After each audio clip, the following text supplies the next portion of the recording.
Welcome to Illinois in Focus. I'm Greg Bishop. Coming up, we'll review the week's top stories about the Illinois state budget Governor J.B. Pritzker signed this week, what's in it and what's not. We'll also get the latest out on litigation against Illinois' gun and magazine ban. I'll then join the Center Square executive editor Dan McCaleb to further discuss the news. That's ahead with Illinois in Focus. I'm Greg Bishop. Breaking news, that's what the Center Square does best. The stories other media outlets refuse to report, the Center Square's breaking them all the time. Stories about government waste and political spending, stories about partisan agendas that hijack your tax dollars. The Center Square has it all covered and delivers the biggest news to your inbox as it happens. Sign up now for your state Center Square newsletters at thecentersquare.com. That's thecentersquare.com. Welcome back to Illinois in Focus. I'm Greg Bishop. Here are some of the top stories from the past week. The Illinois state budget has been signed. Governor J.B. Pritzker signed the plan to spend $50.6 billion of taxpayer funds, and it includes lawmaker pay increases, though he reduced it by 0.5%. The measure also increases funding for education across the board and funds undocumented migrant health care.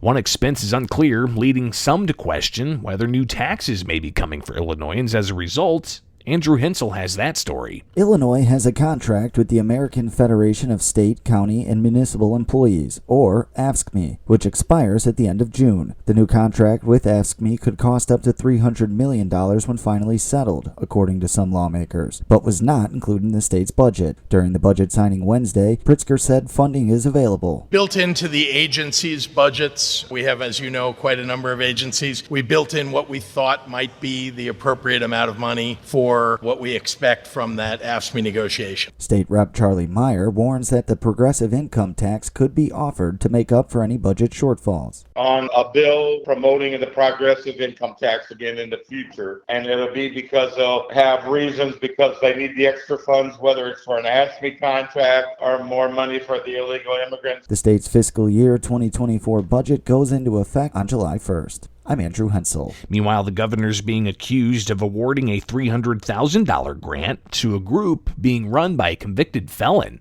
Kevin Bessler has more. Former State Representative Jeannie Ives, the founder of the policy advocacy group Breakthrough Ideas, says the grant money given to the group Black Lives Matter may be the tip of the iceberg. Black Lives Matter Lake County, a Marxist organization.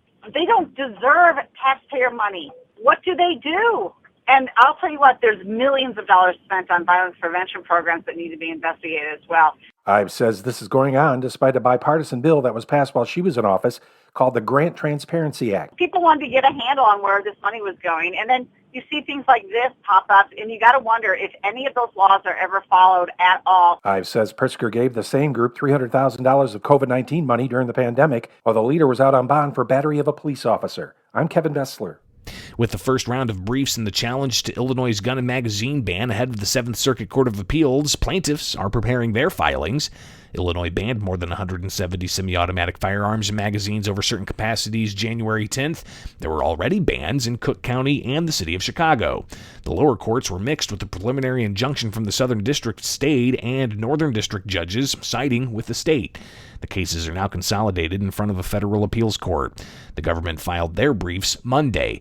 They argue the law and ordinances are justified based on unprecedented societal concerns and dramatic technological changes, making the banned firearms, quote, dangerous and unusual. With the plaintiffs, Illinois State Rifle Association Richard Pearson said governments can't balance public interest with the Second Amendment right to keep and bear arms. Any government could take anybody's constitutional rights if that were the case. The other thing is that in Bruin, they said there is no balance. It's either constitutional or it's not. And so the balance argument goes out the window also. The plaintiffs are set to file their briefs by June 19th. Reply briefs are due June 23rd. The case will be heard June 29th. And those are the top stories from the past week from Illinois. Find more online at americastalking.com. Coming up for Illinois in Focus, I'll join the Center Square executive editor Dan McCaleb. This is Illinois in Focus, a production of America's Talking Network. I'm Greg Bishop. Freedom, individualism, limited government. On these issues, conservatives and libertarians generally agree. But where do we disagree? Check out the Future of Freedom podcast for civil, reasoned conversations about some of today's most pressing topics. It's not a debate. Our goal is to provide the best arguments from either side of an issue. Then you decide. It's the Future of Freedom podcast. Find it at americastalking.com or wherever you find your podcasts. Greetings and welcome to Illinois in Focus, powered by the Center Square. I am Dan McCaleb, executive editor of the Center Square Newswire service. Joining me again today, as he does every week, is Greg Bishop, Illinois Capitol Bureau senior reporter and editor. Greg, how are you? I'm good. I'm trying to wade through about 566 bills that the governor's getting ready to sign all throughout the summer. So it's going to be a busy summer, that's for sure. Well, have fun with that, Greg. I can't even imagine. I feel like Scrooge McDuck when he gets into his silo of gold and I'm jumping in, but instead of gold, it's paper. So I got to be careful with all the paper cuts. I hear you. Greg, one of those bills that has already been signed is the Illinois state budget. Governor Pritzker did that this week. State's $50.6 billion budget is the largest spending plan in state history. There was some criticism in there for lawmaker pay raises and other new funding for programs that some say might not be sustainable over the long term. But first, just give us the details. Governor Pritzker signed the budget this week. What do we need to know?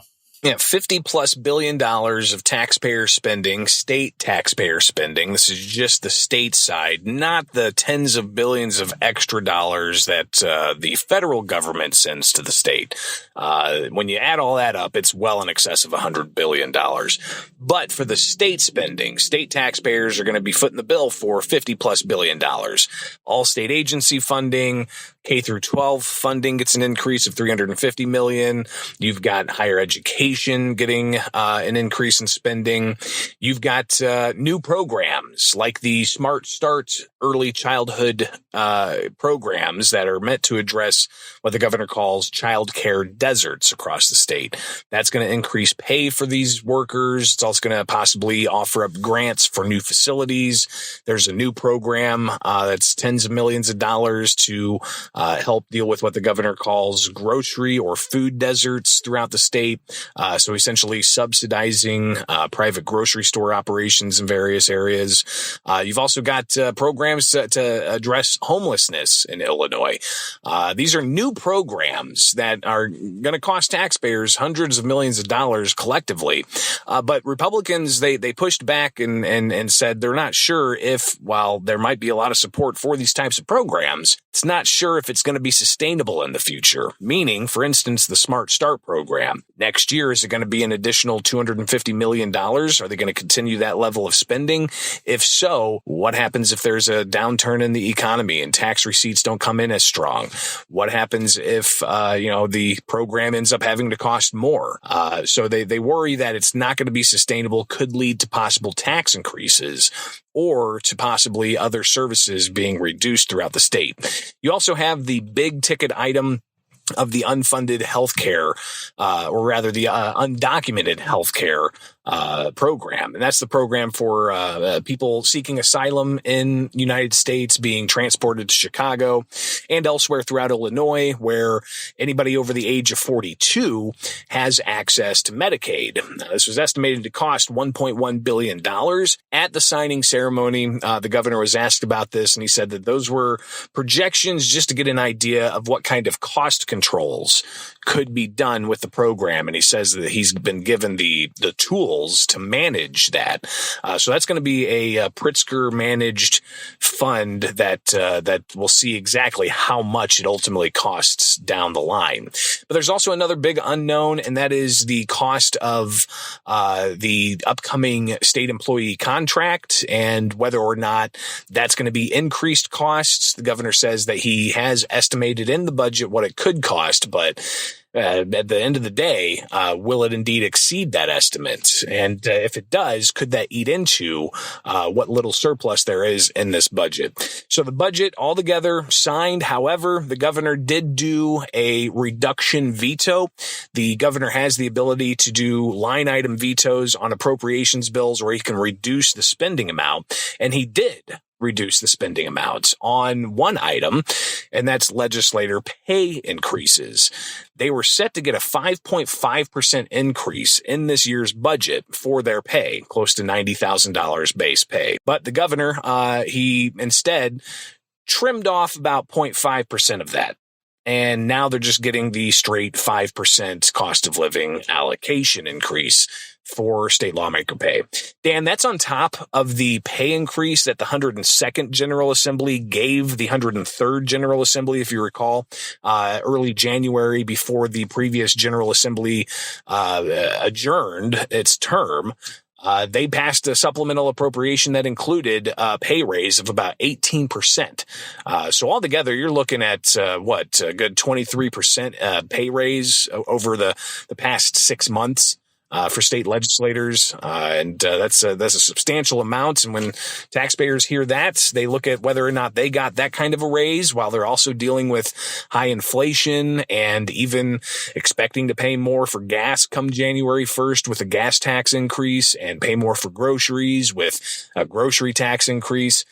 So a lot of things on taxpayers' plates at the kitchen table. And that 0.5% that Governor Pritzker shaved off of the 5.5% raise from this current General Assembly, not the one that was passed in January, but the one that was passed when the budget was passed last month. That was really constitutionally required, right? Because the state constitution essentially says any raise has to be capped to the rate of inflation or something less. So he was obligated to do that. Is that right? Yeah, and that was a point that State Representative House Minority Leader Tony McCombie made before they passed the budget. She said that lawmakers are giving themselves a 5.5% increase, and that goes above and beyond the 5% COLA that apparently state statute allows for General Assembly members to get each and every new fiscal year. It's still the increase, but the governor, he just went ahead and said, we're going to just trim off that 0.5% and leave it there. So lawmakers getting a pay raise with the largest state budget in state history. And you mentioned early on, some critics, some people who have pushed back on this $50.6 billion budget are concerned about the funding for the new programs that are in here. The economy's sort of tithering on the brink. Of course, we've got data from April tax revenues in Illinois that shows April 2023 tax revenues were more than $1 billion less than April 2022 tax revenues. We don't have May tax revenues yet, but those will be coming shortly, I would assume. Well, we do. The Commission on Government Forecasting and Accountability, I did just check that today on Thursday as we're recording this. I don't have it in front of me at this point, but it did show a $600 million change. So doesn't necessarily make up for all of that what was lost in April, but tax receipts are coming in a little bit higher. However, is that going to be sustained throughout the summer and in the months ahead? A budget year is 12 months. So we'll see ultimately how all this plays out. But, there is a concern that if we see a recession down the line, there will be less tax receipts coming into the state's coffers. That puts a pinch on these new programs, and that could lead to, an effort to possibly bring about another tax increase or another push at a progressive income tax. Anything else listeners should know about this budget? No significant tax increases in it, although Illinois' taxes are already among the highest in the nation. Anything else we should talk about, Greg, before we move on? Yeah, I mean, the governor, he was disappointed that Republicans didn't vote for the budget. Republicans in the House, they say that they were completely left out of negotiations. Republicans in the Senate said that they were part of some of the early on negotiations, but it is a partisan budget. And I think Republicans were really looking for a variety of things to be included, including more tax reductions for business, making it more business friendly in this state. But you also have the Invest in Kids program, which was not included in any of this budget. And that's the privately funded school choice scholarship program that gives a 75% income tax credit for those who donate to this fund. So private dollars going to help fund school choice in Illinois. And the program's set to expire at the end of this year. Well, lawmakers left for the spring session. They won't be back until the fall. And if they don't address this, that means it's only going to be half a year for that fund to be available. So we'll see what kinds of changes come about during fall session. But still, there's a lot of uncertainty for those families out there that have been able to tap into this program to get their kids into a school of their choice. Right, and supporters of the Invest in Kids scholarship program, of course, are hopeful and almost some desperate, particularly those parents of students who have received the scholarship in recent years, that the legislature does in fact take it up, either in the veto session, as you mentioned, or perhaps a special session. But at this point, there's really no indication one way or the other, correct? So parents are kind of in limbo, particularly parents who will have students started at a school of their choice in whether it's August, mid-August, late August, or early September, and then the money runs out in December. Their hands are tied for the next semester. And that's the big concern and the uncertainty there is with them not acting on this before spring session. And I'll tell you, I saw advocates on the ground at the Capitol last fall. And I remember asking them, well, this doesn't expire until December of next year. And they said they wanted to get advance out in front of people to make sure that the exact scenario we're in right now with the program not being re-upped, not being extended. And they were working at it even late and mid-late last year, trying to get lawmakers to address it. Budget, we're still digging into things in there. We don't know everything that's in there yet. It's a 1,000+ page bill. So continue to follow the story and how the state budget and these 500 other bills that you referenced up front, Greg, will impact Illinoisans across the state. Let's move on, though. You've also been covering Illinois' gun ban that was enacted in January by Governor Pritzker. More than 170 semi-automatic guns and rifles were banned in the legislation that was signed by Governor Pritzker. There's been ongoing court battles, both in federal court and in state court. You have another update this week. Yeah, so the latest with the ongoing litigation against Illinois' gun and magazine ban is you've got the cases consolidated in the Seventh Circuit Court of Appeals. Those are the cases from the Northern District and the Southern District of Illinois. And the state and local governments filed their briefs defending the state's gun ban on Monday. Plaintiffs are set to file their briefs on the 19th, and then the 23rd. Reply briefs are due. They're going to hear this case on the 29th of June. So that's coming up here rapidly, an expedited briefing schedule. Where it goes from there, it's unclear how long the Seventh Circuit could sit on the case and deliberate it internally before they put out a ruling. So that's ongoing in the Seventh Circuit Court of Appeals. You also have back to the Southern District. I talked with attorney Thomas Magg. He was the guy who brought the first lawsuit against the state's gun and magazine ban in state court. That was transferred to federal court and lumped in with the 3 other cases from the Southern District, where they got a preliminary injunction from federal judge Stephen McGlynn. And that held the state from being able to enforce the gun ban for 6 days before the state secured a reversal of that preliminary injunction from the Seventh Circuit Court of Appeals. But Magg, the attorney, he went back to McGlynn, and a few weeks ago, he requested that McGlynn issue a limited order against the law, focusing only on one aspect of the challenge, and that would be that the law is, quote, unconstitutionally vague. Now, Magg says that the state lawmakers don't know what they're doing when it comes to understanding firearms, and they lumped in a whole bunch of firearms with the AR platform. And he says these firearms don't belong in that category. He says that makes this unconstitutionally vague. And ultimately, the Southern District federal judge that already granted a preliminary injunction could issue a limited judgment against the law, which could strike the law down entirely. So an interesting advance there from Thomas Magg going back to the Southern District to ask that for that limited judgment against the state law. And Magg says one thing to keep in mind is in front of the Seventh Circuit right now is merely just the question of the preliminary injunction that was issued. It's not on the merits of the law. So some interesting legal maneuverings being done here in the state of Illinois when it comes to the ongoing litigation against the gun and magazine ban.